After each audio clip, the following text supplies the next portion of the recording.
ఒక్క phone call తో మీ బంగారాన్ని విడిపించి ప్రెజెంట్ మార్కెట్ రేట్ కే కొని బ్యాలెన్స్ అమౌంట్ ని క్యాష్ గా లేకపోతే సమానమైన బంగారాన్ని మీకిస్తుంది అక్షయ గోల్డ్ హబ్. వాణిజ్యం పెట్టుబడుల పెంపే లక్ష్యంగా భారత్ న్యూజిలాండ్ స్వేచ్ఛ వాణిజ్య ఒప్పందాన్ని కుదుర్చుకున్నాయి. ఈ ఒప్పందం ప్రకారం న్యూజిలాండ్కు ఎగుమతయ్యే భారత ఉత్పత్తులపై సున్నా సుంకం వర్తించనుంది. ఈ ఎఫ్టీఏ వల్ల వచ్చే 15 ఏళ్లలో భారత్కు సుమారు 1.86 లక్షల కోట్ల పెట్టుబడులు రానున్నాయి. దేశీయ పాడి రైతుల ప్రయోజనాలను రక్షించేందుకు పాడి ఉత్పత్తులను ఈ ఒప్పందం నుంచి భారత్ మినహాయించింది. న్యూజిలాండ్ నుంచి దిగుమతి అయ్యే వైన్, కివీ పండ్లు, యాపిల్పై భారత్ సుంకాలు తగ్గించనుంది. భారత్ న్యూజిలాండ్ మధ్య స్వేచ్ఛ వాణిజ్య ఒప్పందం కుదిరింది.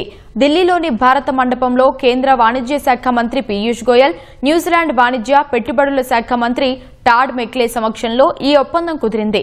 గతేడాది డిసెంబర్ 22న ఇరు దేశాల మధ్య ఎఫ్టీఏకు సంబంధించిన చర్చలు పూర్తయ్యాయి. 4 నెలల అనంతరం అధికారికంగా ఒప్పందం కుదుర్చుకున్నాయి. ఈ ఒప్పందం ద్వారా న్యూజిలాండ్కు ఎగుమతయ్యే భారత ఉత్పత్తులపై సున్నా సుంకం వర్తించనుంది. సేవల రంగానికి సంబంధించి నైపుణ్యం కలిగిన భారతీయ నిపుణుల కోసం న్యూజిలాండ్ ఏటా 5,000 వీసాలను 3 ఏళ్ల కాల పరిమితితో జారీ చేయనుంది. గతంలో సెరామిక్స్, తివాచీలు, ఆటోమొబైల్స్, ఆటో విడిభాగాలు, పారిశ్రామిక యంత్రాలు వంటి భారత ఎగుమతులపై న్యూజిలాండ్ 10% వరకు సుంకాలు విధించేది. ఈ ఒప్పందంతో జీరో డ్యూటీ అమల్లోకి రానుంది. పండ్లు, కూరగాయలు, కాఫీ, కోకో, సుగంధ ద్రవ్యాలు, తృణధాన్యాలపై సుంకాలు 5 నుంచి 0కు తగ్గనున్నాయి. దేశీయ పాడి రైతుల ప్రయోజనాలను రక్షించేందుకు పాడి ఉత్పత్తులను ఈ ఒప్పందం నుంచి భారత్ మినహాయించింది. ఈ ఎఫ్టీఏ వల్ల వచ్చే 15 ఏళ్లలో భారత్కు సుమారు 1.86 లక్షల కోట్ల పెట్టుబడులు రానున్నాయి.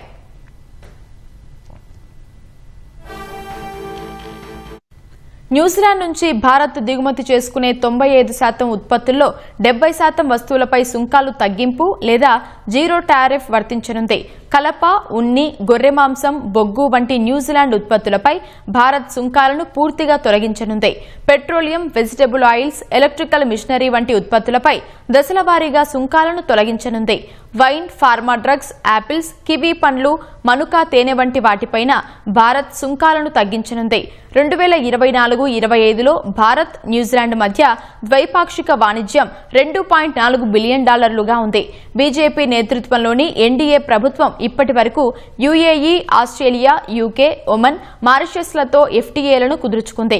ఐరోపా సమాఖ్యతో జనవరిలో చర్చలు పూర్తి కాగా ఈ ఏడాది ద్వితీయార్థంలో లేదా వచ్చే ఏడాది ఒప్పందం కుదరనుంది.